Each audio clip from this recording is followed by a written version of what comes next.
विद्यार्थी मित्रांनो नमस्कार. द्वितीय सत्रामध्ये आपला जो पेपर आहे मराठी कथात्मक साहित्य या पेपरच्या अनुषंगाने आपण या अगोदरच्या तासिकेमध्ये काय केली चर्चा केली. यामध्ये कथात्मक साहित्याचा आपल्याला काय करायचं आहे अभ्यास करायचा आहे.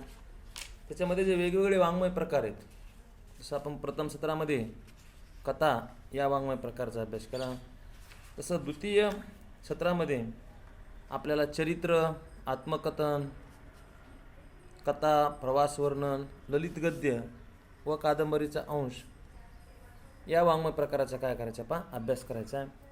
आणि त्या अनुषंगानं आपण अगदी सुरुवातीला झपाटलेपण ते जाणतेपण हे प्रतीक्षा लोणकर यांच्या आत्मकथनातील झपाटलेपण हा पाठ्यघटक काय केला आपण अभ्यासला. प्रतीक्षा लोणकर या सिने कलावंताच्या जडणघडणीचा आलेख आपण त्या झपाटलेपण या पाठ्यघटकातून अभ्यासला हे त्यांचं आत्मकथन होतं. आज आपल्याला कथा शेवंतीचा खराटा ही श्री म माटे यांची कथा आहे आणि त्या कथेचा आशय आपल्याला या ठिकाणी पाहायचा आहे. आपण प्रथम सत्रामध्ये कथा या वाङ्मय प्रकाराच्या अनुषंगाने आपण चर्चा केली त्यामध्ये कथात्मक साहित्य प्रकारामध्ये कथा, कादंबरी, नाटक, चरित्र, आत्मचरित्र या वाङ्मय प्रकाराचा काय होतो समावेश होतो. आता कथा ही लघुही असते आणि कथा ही दीर्घही असते. लक्षात घ्या, कथेमध्ये कथेचं कथानक हे एककेंद्रीय असतं. एक विशिष्ट दृष्टिकोन ठेवून कथाकार काय करत असतो कथा लिहित असतो. आणि कादंबरीमध्ये जीवनाचा आवाका हा व्यापक असतो. लक्षात घ्या, कादंबरी ही बहुकेंद्रीय असते. त्यामध्ये अनेक पात्र असतात, अनेक प्रसंग वर्णन यांची काय असते त्या ठिकाणी रेलचेल असते. घटनामागून घटना घडत राहतात. त्याचा जो पट असतो तो दीर्घ असतो, कथेचा पट हा मात्र मर्यादित असतो. आणि कथा ही एक विशिष्ट दृष्टिकोन, एक विशिष्ट केंद्र नजरेसमोर ठेवूनच काय करत असते ती तिच्यातल्या घटना या घडत असतात. आता शेवंतीचा खराटा ही श्री म माटे यांची कथा आपल्याला अभ्यासक्रमाला. पहिले जे 5 पाठ्यघटक आहेत त्याच्यामध्ये अंगुलीमालची धम्मदीक्षा किंवा छत्रपती शिवाजी महाराजांचे गुणसंकीर्तन, अद्वितीय स्वातंत्र्य योद्धा हे चरित्रामधले घटक आहेत. आणि आत्मकथनामधले पावनगड आणि मी शाळेत जातो हे 5 पाठ्यघटक तुम्हाला डॉक्टर साधू सोनसळे सर शिकवणार आहेत.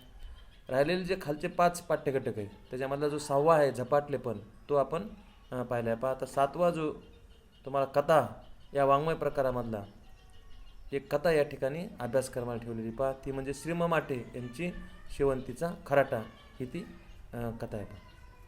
आता ही कथा श्री म माटे यांनी लिहिलेली तुम्हाला माहिती आहे की श्री म माटे हे समाजसुधारक म्हणून काय आहेत प्रसिद्ध आहेत. प्रामुख्यानं अस्पृश्यांसाठी तळमळीने झटणारे एक लेखक, समाजसुधारक म्हणून त्यांचा नावलौकिक असलेला आपल्याला जाणवतो. श्री म माटे यांचा परिचय पाहत असताना त्यांचं पूर्ण नाव आहे श्रीपाद महादेव माटे. 1886 ते 1957 हा त्यांच्या आयुष्याचा काय पट आहे. एक समाजसुधारक म्हणून, एक साहित्यिक, लेखक, एक तत्वचिंतक असे विविध त्यांच्या व्यक्तिमत्वाचे पैलू आपल्या नजरेसमोर येतात. आणि 1886ला त्यांचा जन्म झालेला आहे आणि 1957 ला त्यांचं काय झालेलं निधन झालेलं आहे. हा त्यांच्या आयुष्याचा पट आपल्या लक्षामध्ये येतो. त्यांच्या व्यक्तिमत्वाचे विशेष काय आहेत आता ते निबंधकार म्हणून, त्याचबरोबर कथालेखक म्हणून, विचारवंत आणि आदर्श शिक्षक म्हणून ते सर्वांना परिचित आहेत. म्हणजे निबंधकार, कथालेखक, त्याचबरोबर विचारवंत आणि आदर्श शिक्षक ही त्यांच्या व्यक्तिमत्वाची विविध पैलू आपल्या नजरेसमोर या ठिकाणी उभी राहतात. याचबरोबर अस्पृश्यांसाठी तळमळीने झटणारे समाजसेवक म्हणून देखील त्यांचा काय नावलौकिक आपल्याला या ठिकाणी दिसून येतो. याशिवाय त्यांनी सूक्ष्म निरीक्षणाआधारे लेखनातून तात्विक चिंतन आणि समाजव्यवस्थेचे विश्लेषण केले आहे. त्यांच्या लेखणीचं वैशिष्ट्य काय आहे तर त्यांनी सूक्ष्म असं निरीक्षण केलेलं आहे. आणि सूक्ष्म निरीक्षणामधून काय मांडलेलं आहे की समाजव्यवस्थेचं त्यांनी विश्लेषण केलेलं आहे. तात्विक चिंतन त्यांनी त्या ठिकाणी मांडलेले पहा. त्यांचे वेगवेगळे निबंध संग्रह जास्त प्रसिद्ध आहेत पहा. त्यामध्ये साहित्यधारा हा त्यांचा निबंध संग्रह आहे. त्याचबरोबर विचारधारा, कोवळे निबंध, साहित्य मंजिरी, विचार गुंपा इत्यादी त्यांचे वैचारिक निबंध संग्रह आहेत. लक्षात घ्या, आपल्याकडं वैचारिक लेखन हे खूप महत्त्वाचं आहे. लक्षात घ्या, वैचारिक लेखनामध्ये एखादा तत्व, एखादा विचार त्या ठिकाणी विचारवंत काय करत असतो पहा, मांडत असतो. समाजाच्या उभारणीसाठी असणारी जी नैतिक मूल्ये आहेत, त्या नैतिक मूल्यांचा आग्रह त्या विचारधारेतून त्या ठिकाणी व्यक्त होत असतो पहा. मानवी हितासाठी जे जे आवश्यक आहे त्या गोष्टी वैचारिकतेमध्ये मांडताना आपल्याला विचारवंत या ठिकाणी दिसत असतो पहा. आणि त्यामुळं श्रीम माटे यांचे अनेक निबंध संग्रह प्रसिद्ध आहेत. त्यामध्ये त्यांचे साहित्यधारा, विचारधारा, कोवळे निबंध, साहित्य मंजिरी, विचार गुंपा हे त्यांचे निबंध संग्रह प्रसिद्ध आहेत पहा. निबंध संग्रहाशिवाय त्यांचे कथासंग्रह प्रसिद्ध आहेत पहा. त्याच्यामध्ये उपेक्षितांचे अंतरंग हा त्यांचा कथासंग्रह खूप गाजलेला आहे पहा. गावकुसाबाहेर राहणारा जे समाज आहे, जे उपेक्षित आहे, जे दुर्लक्षित आहेत, ज्यांच्यावर जाती धर्मानं अनेक बंधनं लादलेली आहेत, अशा दुर्लक्षित माणसाचं विश्व त्यांनी उपेक्षिताचे अंतरंग या कथासंग्रहातून मांडलेले पहा. याशिवाय अनामिका, माणुसकीचा गहिवर, भावनांचे पाझर हे त्यांचे कथासंग्रह आहेत. म्हणजे उपेक्षिताचे अंतरंग, अनामिका, माणुसकीचा गहिवर आणि भावनांचे पाझर हे त्यांचे 4 कथासंग्रह आपल्याला या ठिकाणी दिसतात पहा.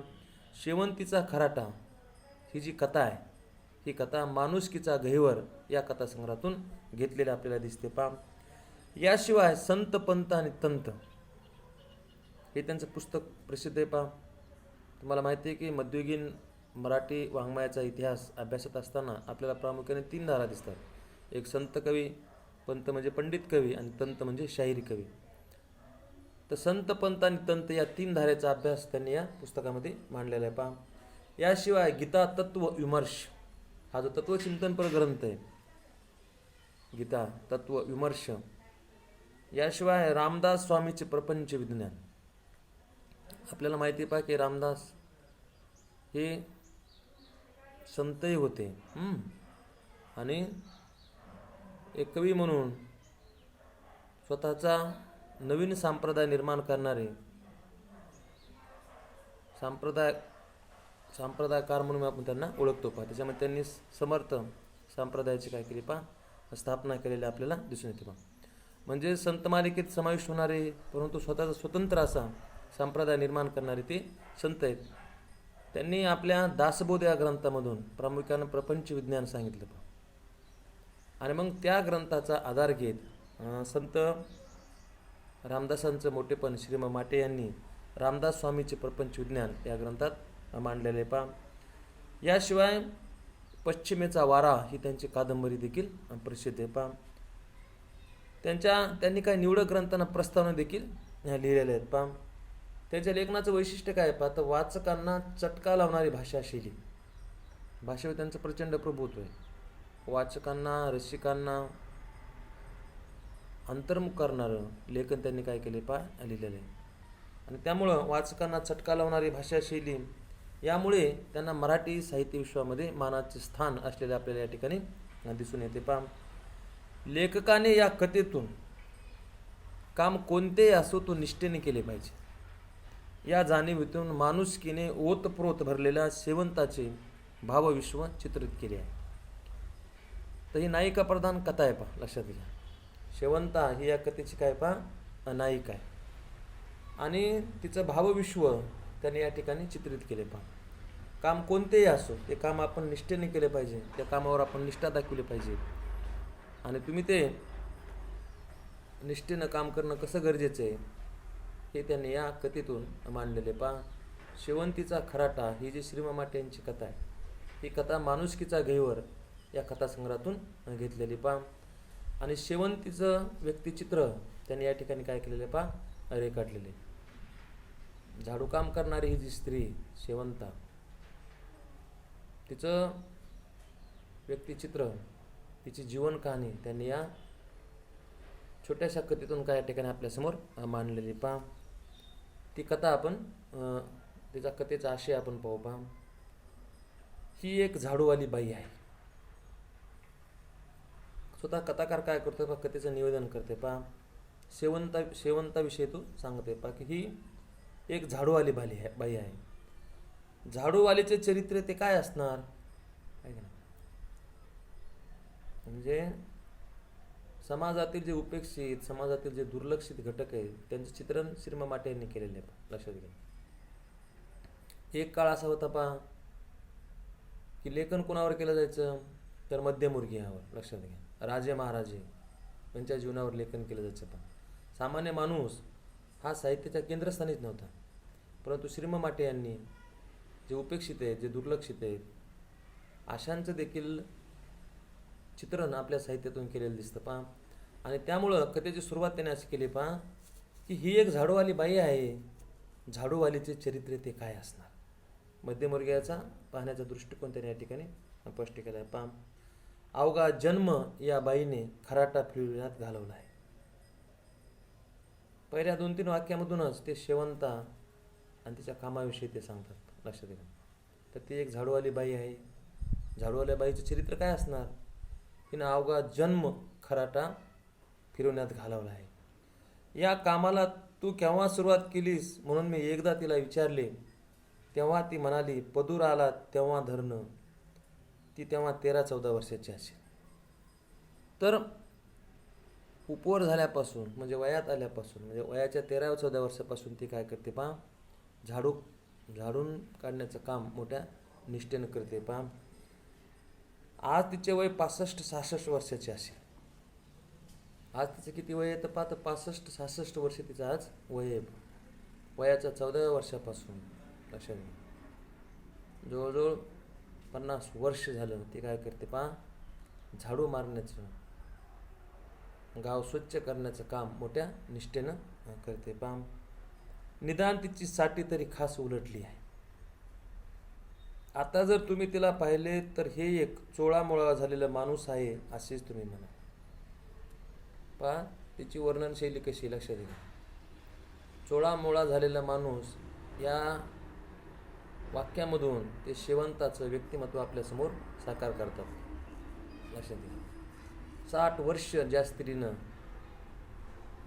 गाव साफ करण्याचं काम केलं. लक्षात घ्या.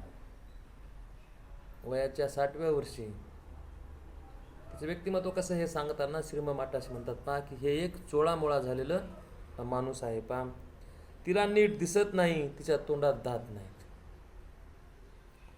तिच्या तोंडावर आणि सर्वांगावर चिरम्या आणि सुरकुत्या यांची आखणी झालेली आहे. तिचं व्यक्तिमत्व ते आपल्यासमोर साकार करतात पहा. लक्षात घ्या. आज तिचं वय किती पहा, 60-65 वर्ष वय आहे. तिच्या तोंडामध्ये दात नाहीत, चेहऱ्यावर सगळ्या सुरकुत्या पडलेल्या आहेत. याचबरोबर मनाने ती कशी पहा खिन्न झालेली आहे. लेकानं एक मुठभर माती दिली म्हणजे झालं असे ती उद्वेगानं म्हणते. ती आपल्या कामामध्ये कशी पहा समाधानी. लक्षात घ्या. ती आपल्या जीवनाचं रडगाणं गात नाही पहा. लक्षात. आपल्या पदरी पडेल जे काम आहे ती एक निष्ठेने करते. गेली 60-62 वर्षापासून ते काय करते का गावामध्ये झाडू मारण्याचं काम करते. आता ते शेवटची काय इच्छा आहे पहा की लेखाने आपल्याला काय करावं पहा, मुठभर माती म्हणजे आपलं अंत्यविधी करावं, आपलं दहन करावं, एवढी तिची माफक अपेक्षा आहे पहा. नवरा, मुलगे, लेकी, सुना, नातवंडे यांच्या तिच्या आठवणी अर्थातच कायम आहेत. तर तिचा नवरा, मुलगे, लेकी, सुना, नातवंडा यांच्या आठवणी तिच्या कशा स्मरणामध्ये आहेत पहा. यातील कैक माणसे आता नाहीशी झाली आहेत. काय म्हणते पाहते की यातील कैक माणसे काय झाली पाहता नाहीसे. हळूहळू फ्लॅशबॅक पद्धतीनं. लक्षात घ्या. लेखक काय करतोय पहा, तिच्या जीवनाची कहाणी आपल्यासमोर मांडतोय पहा की तिचा नवरा, मुलगे, लेकी, नातवंड असा फार मोठा पसार आहे पहा. त्यापैकी आज कैक माणसं काय झाली पहा नाहीशी झालेली आहेत. नवरा कवाच मरून गेला. थोरला लोक 4 पोरं ठेवून निघून गेला. नवरा वारलेला आहे, मोठा मुलगा देखील तिथे देखील निधन झालेले पहा. सुनेनं पोरं माझ्या पदरात टाकली आणि ती बी एका बाबाबरोबर निघून गेली. धाकटा लोक उलिसा बरा आहे, लेकी समद्या उलातल्या, सून साळा झडती, पोर सडकाने हिंडत्यात, हा या स्त्रीच्या प्रपंचाचा हिशेब. तर सरळ सरळ वर्णनामध्ये ते सांगून त्यांनी टाकलेलं आहे पहा की नवरा कवाच मरून गेलेला आहे. थोरला जो लेक आहे तो 4 लेकरं पाठीमागे ठेवून तो देखील वारलेला आहे पहा. थोरला लोक वारल्या त्याची जी बायको आहे ती दुसऱ्या माणसाचा हात धरून निघून गेलेली. त्याच्या थोरल्या लेकाचे 4 पोरं ही शेवंता काय करते पहा, सांभाळते. धाकटा जो लेक आहे तो उलसा भरा आहे. लक्षात आहे, उलिसा म्हणजे थोडा भरा आहे, तो बी काय धडधाकट आहे पहा. ती जी सून आहे ती देखील काय करते पहा, शाळा वगैरे झाडती. आणि जे पोरं आहेत ते सडकाने हिंडत्यात, हा तिच्या आयुष्याचा काय पहा, तिच्या प्रपंचाचा हिशेब लेखाने या परिच्छेदामध्ये मांडलेला पहा. या साऱ्या गोष्टी जरी अस्थिर असल्या तरी पदूर आला तेव्हापासून आत्तापर्यंत एक गोष्ट मात्र तिच्या प्रपंचात कायम राहिली आहे. हे काही जरी असलं पहा तरी एक गोष्ट मस्त आहे पहा. कोणती गोष्ट? तर जेव्हापासून ती उपवर झाली, जेव्हा ती वयात आली तेव्हापासून ते वयाच्या 60-65 वर्षापर्यंत खराटा हा तिच्या सोबतीला आहे पहा. हा खराटा आज 40-45 वर्ष तिची सोबत करीत आला आहे. त्याने तिला कधी अंतर दिले नाही. नवरा होता तेव्हा आणि नवरा मेल्यावर, थोरला लेक होता तेव्हा आणि तो मेल्यावर. तर शेवंता ही आपल्या कामावर एकनिष्ठपणे काम करणारी ही स्त्री पहा. लक्षात घ्या. जेव्हा ते वयाच्या 13व्या-14व्या वर्षापासून तो वयाच्या 60 ते 65 वर्षापर्यंत ती एकच काम करते पहा की गाव झाडण्याचं काम करते आणि ती निष्ठेने काम करते. तिचा नवरा होता तेव्हा बी आणि नवरा गेल्यावरही, थोरला लेक होता तेव्हा बी आणि थोरला लेक गेल्यावरही ती काय करते पहा की झाडून काढण्याचं काम मोठ्या निष्ठेने करते पहा. तिचा तो खराटा घराच्या आतल्या कोपऱ्यात तिच्या जीविताची राखण करीत आज 40 वर्ष उभा आहे. आता ती निवृत्त झाली पहा. आता ती नगरपालिकेमध्ये झाडकाम करत नाही, कारण आता तिचं वय झालेलं आहे. आता ती थकलेली, तिच्या तोंडामध्ये दात नाही, चेहऱ्यावर सुरकुत्या पडल्या, चेहऱ्यावर चिरमा पडलेल्या आहेत. आज ती विकलांग आहे, अशक्तप्राय, अशी तिची काय पहा अवस्था आहे. आणि मग अशा अवस्थेमध्ये हा जो खराटा आहे तो काय करतो पहा, तिच्या आयुष्याचा हिशेब तो या ठिकाणी पाहतोय पहा. म्हणजे म्युन्सिपाल्टीने तिला घरी बसविले आहे. आता तो खराटा अष्टप्रहर तिच्या प्रपंचाच्या वाताहताची मुख्य साक्ष देते ते उभा आहे. तो जो खराटा आहे तिच्या घरापाशी. लक्षात पहा, तिच्या आयुष्याची जी वाताहत झालेली तो खराटा या ठिकाणी सांगत आहे पहा. नगरपालिकेने तुला घरी बसवले तर तू आता खातेस काय, हा प्रश्न माझ्या ओठावर आला होता. तर लेखकाने तिला जवळून पाहिलेलं आहे, लक्षात घ्या.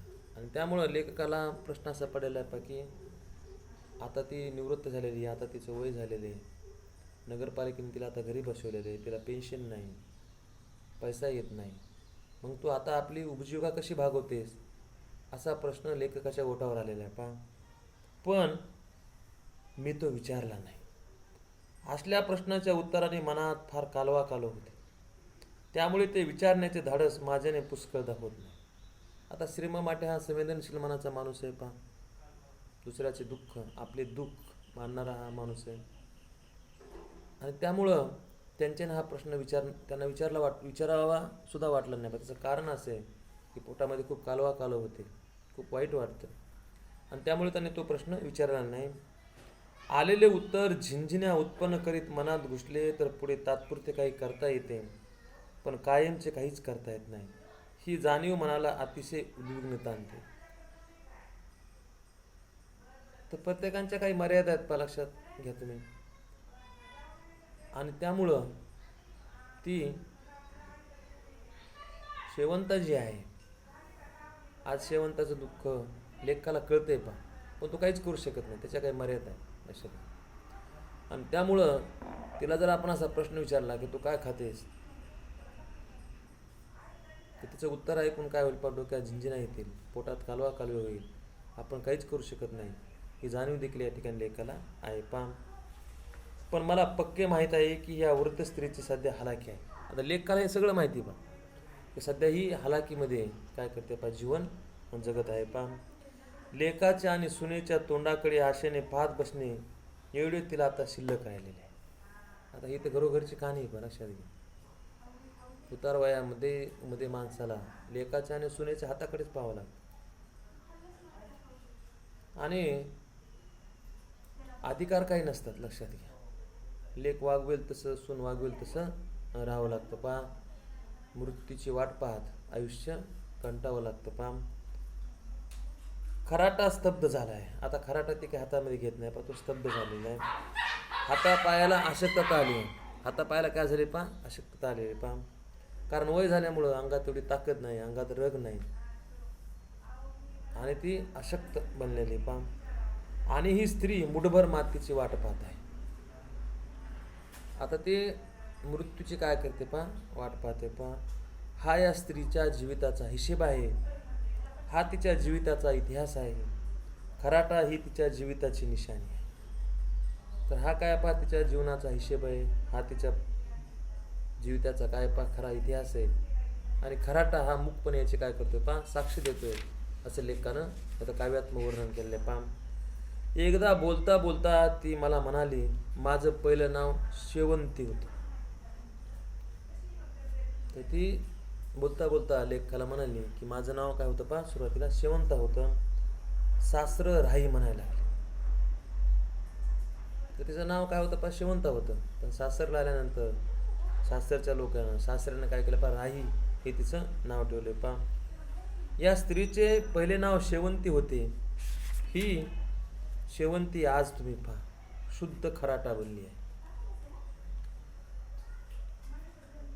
तिला सुरुवातीचं नाव काय होतं पा, शेवंता होतं लक्षात. इथं लेखानं पुन्हा काव्यात्मक वर्णन केलं पहा की शेवंतीचं झाड जसं वाळून गेल्यानंतर खराटासारखं बनतं, तशी ती आज अशक्त झालेली आहे. तिच्या चेहऱ्यावर तेज नाही, चेहऱ्यावर सुरकुत्या पडलेल्या आहेत, तोंडामध्ये दात नाही, अंगामध्ये त्राण नाही. अतिशय अशक्त असणारी ही स्त्री पा खराट्यासारखी दिसते, असं तिचं त्यांनी वर्णन केले. बापाने काय हौशेने शेवंती हे नाव ठेवलं असेल, पण हे फुलेरे झुडूप आता मरगळीला आलेले रोगट निरस रोपटे बनलेले आहे. आईवडिलांनी मोठ्या आशेने तिचं काय नाव ठेवलेलं पा, शेवंती असं नाव ठेवलेलं पा. शेवंतीच्या फुलासारखं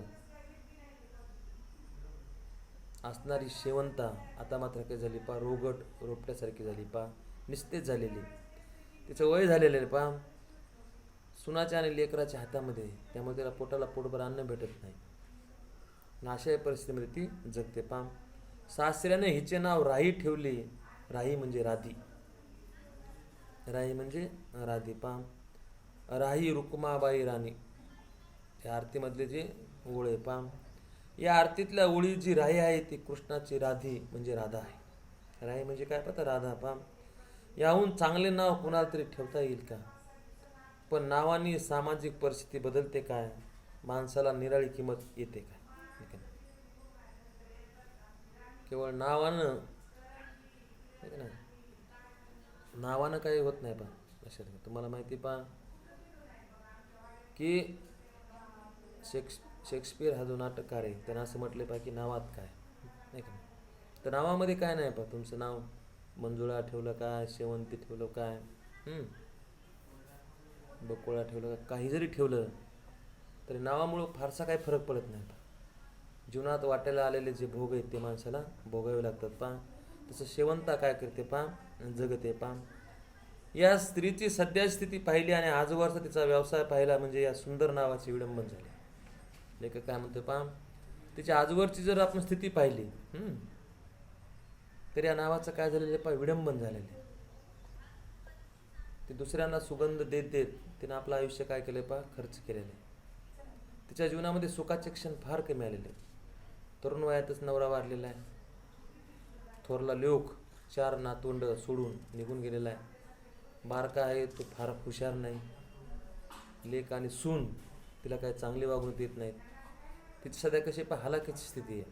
आणि त्यामुळं हे ज्याचं नाव ठेवलेलं आहे त्या नावाचं काय विडंबन झालं आहे असं लेखक या ठिकाणी म्हणतो. पहा, शेवंतीचा पाकळ्यांचा झपका आणि तिचा उग्र मधुर सुवास, राधेचे रमणीय प्रेम यांची पुसटशी खूण तुम्हाला इथे दिसायची.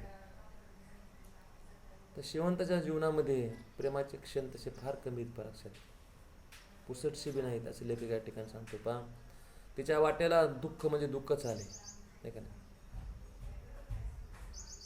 दुःखाला सामोरं जात जातच ती काय करते पहा, जगते. पहा, नवऱ्याविषयी बोलताना राहीच्या मनाला कळ येतो. ती त्वेषाने म्हणते, त्यानं काही माझं बरं केलंय, घर हात आणतो राहायचा तिकडं.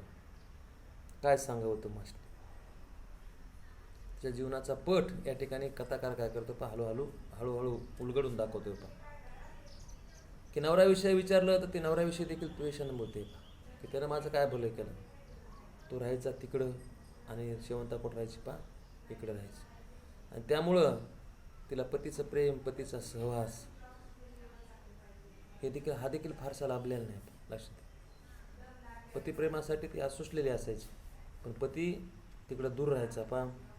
आणि त्यामुळं नवऱ्याची संगती तिला लाभली पण प्रीती लाभली नाही.